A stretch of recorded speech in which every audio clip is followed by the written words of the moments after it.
Hi everyone and welcome back to my channel. Today I am going to do my 32-week pregnancy update. It has been a very long time since I did a pregnancy update, and that is for a number of reasons really. We have been on holiday, Elsie has started nursery, and yeah, we've just been so busy. I've just not had time to sit and film. It's really difficult to film with Elsie in the house because I just make too much noise basically when I'm filming. So even when she's napping, I like to film in certain places in the house, and it's just too close to her bedroom. So yeah. Anyway, at 32 weeks pregnant, I am gaining about £1 a week, and I can definitely feel that pound. I feel really heavy, and the thought of going another 8 weeks, 7 weeks is yeah, it's just crazy. About half of that weight goes to the baby, so the baby is putting on about £0.5 a week. I'd be really interested to know actually how heavy the baby is expected at the moment. My first two children were around £7.5, but Elsie was actually £8.11, so quite a big jump.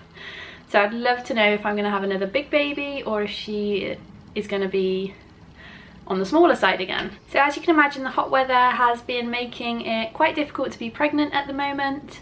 I am trying to do as little as possible, and as I said, Elsie's just started nursery. She's gone in today actually for her very first full session, so she does 8 in the morning till 1 o'clock in the afternoon, and she wasn't that happy about it, but I think it's going to be one of those situations where I have to be cruel to be kind. She is very clingy, and I think about 12 months old is the age where separation anxiety really kind of takes hold with them, and they really would prefer to be close to their parents as opposed to being left in a room with strangers, which is fair enough. But for these last 8 weeks, I really need to put my feet up. Yesterday my feet were swelling. I went to sports day for Florence and there was nowhere to sit, which was a shame. So my left ankle was quite swollen by the end of that. I had to leave after an hour. I was desperate for the toilet. Elsie was getting grumpy and it was about 25 degrees I think. So yeah, I think it was best we headed home. Florence, I did explain to her that we might have to leave early, so she was fine about it.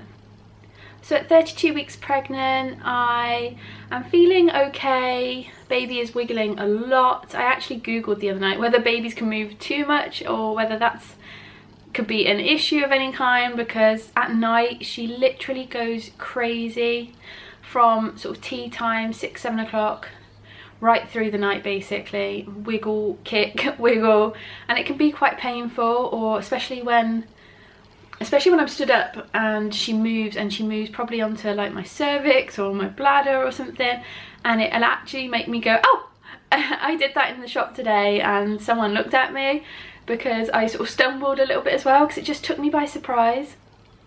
Anyway, yeah, so she is a little wriggler. I think she is head down now, although I don't know. I've got my next midwife appointment at 34 weeks. I think it's about the 6th of June, if I remember rightly. So I shall find out, well, I shall ask if she can tell from then how baby is lying, but I definitely feel kicks in the top right of my stomach, so I'm pretty sure that's a little foot up there or something. I'm really struggling to find clothing now that is suitable for the weather, but also fits me and makes me feel comfortable. Some of the dresses I wore in earlier pregnancy over leggings and things are just too short, and I don't like the area above my knees. I'm just not comfortable showing it off.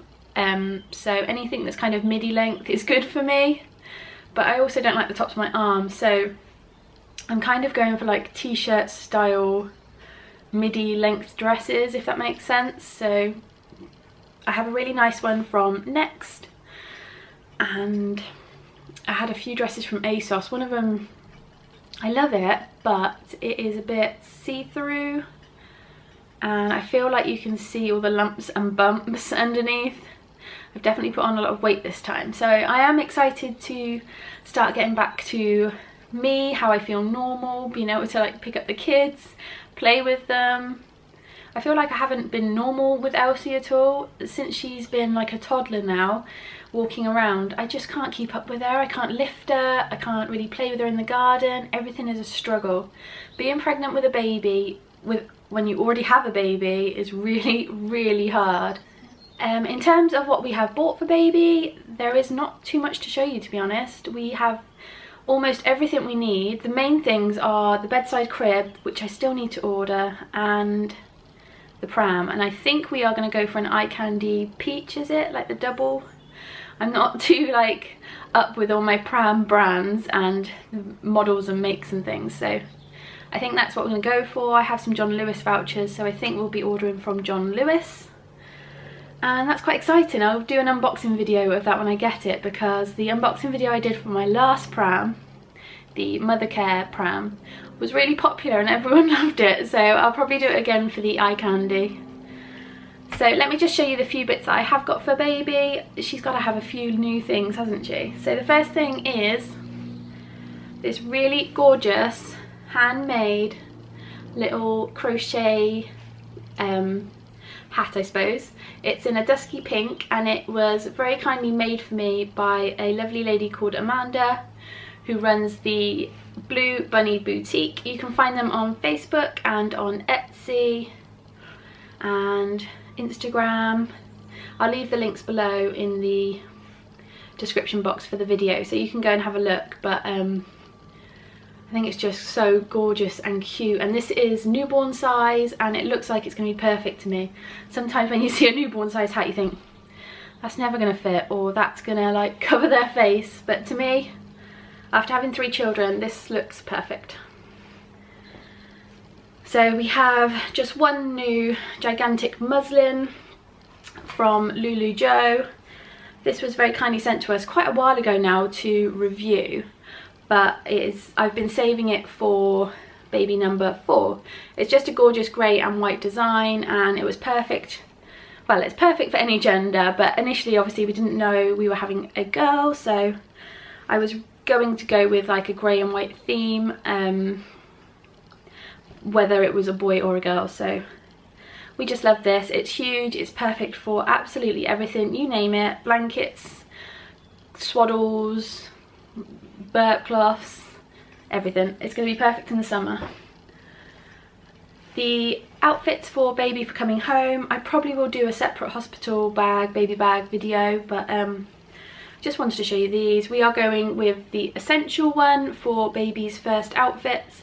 I'm hoping that this will be her first outfit. It's absolutely,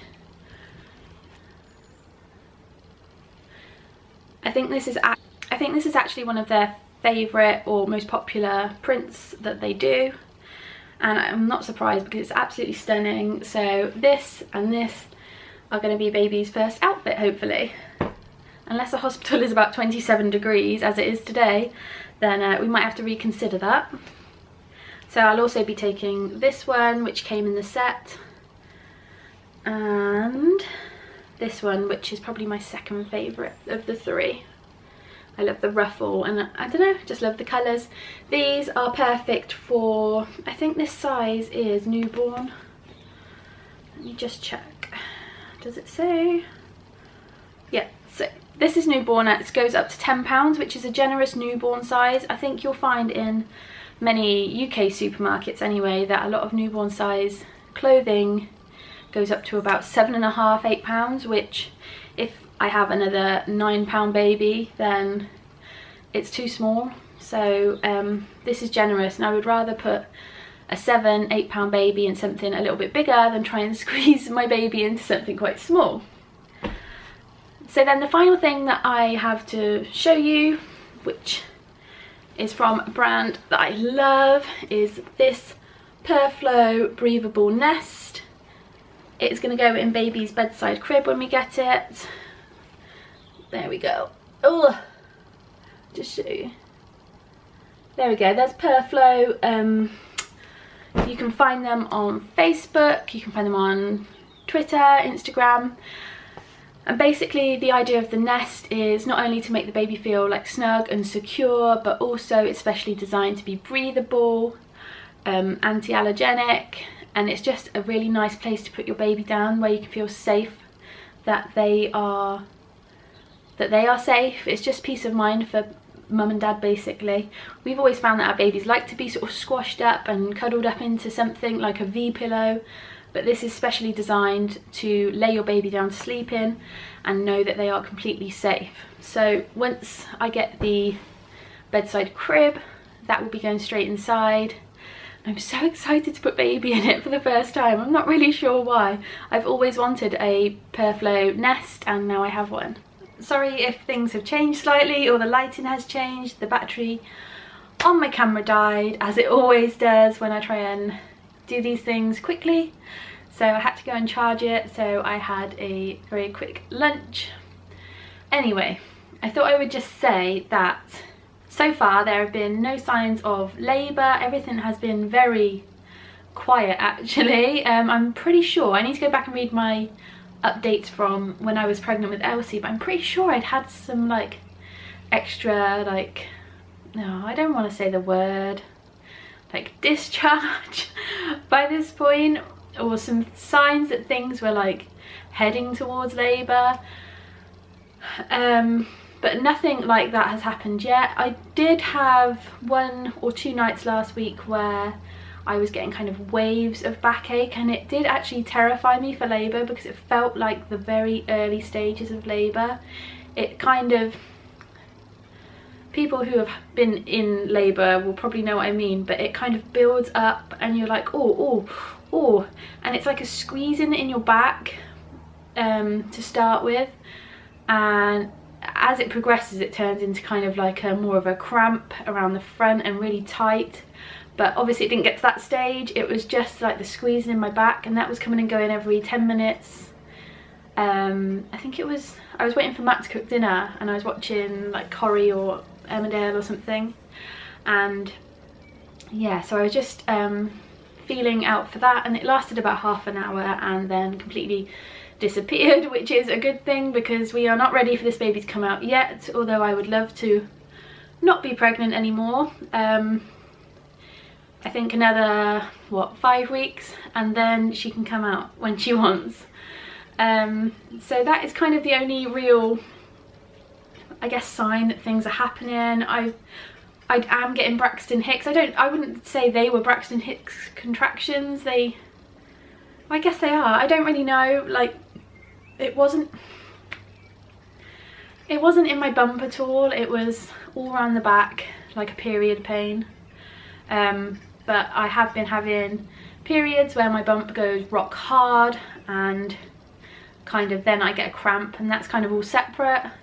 So I would say that is kind of a Braxton that is a Braxton Hicks contraction. Yeah, so that's kind of where things are heading towards. It's all very exciting, although I am at that stage where I feel like I've been pregnant forever. I was saying to a lovely lady on Twitter the other day that I think once I get over the 35-week mark, then I will feel like, right, we are on the home run now, this is it, let's get going. And I will feel as though I've made it finally. So yeah, I think that is just about everything that I have got to update you on. Sorry it's taken so long to do this video. It's just the time. I would have loved to have filmed more videos. I think that's what I said in one of my very first updates, was that I wanted to film more of this pregnancy because I love watching them back, but c'est la vie, it wasn't to be. Hopefully I'll do maybe every couple of weeks now. Probably my next update will be after my midwife appointment at 34 weeks, so I'll have some more interesting facts to tell you about my pregnancy. So I hope you are all well, and please do like and subscribe to my channel if you would like to. It really means the world to me when people subscribe, because it takes quite a lot of effort to make these videos and to edit them, and my goal for the year is to get to like 1,000 subscribers, and I'm not too far off. So just by liking the video, it boosts it up a bit in the rankings and more people will see it, and hopefully you will help me get to my little goal by the end of the year. I can't believe we're already halfway through the year, so I need to get crack-a-lacking with it. So any help would be appreciated. Right, so there she is, my little bump at 32 weeks pregnant. 2 people this week have actually said that my bump looks very neat, and I am definitely bigger this time than I was with Elsie. Obviously I was still carrying a bit of her weight, but I guess as far as bumps go, it's not too bad. It doesn't look massive, and I would say it was probably on track for where it should be. So I hope you've enjoyed this video. Don't forget to give it a thumbs up.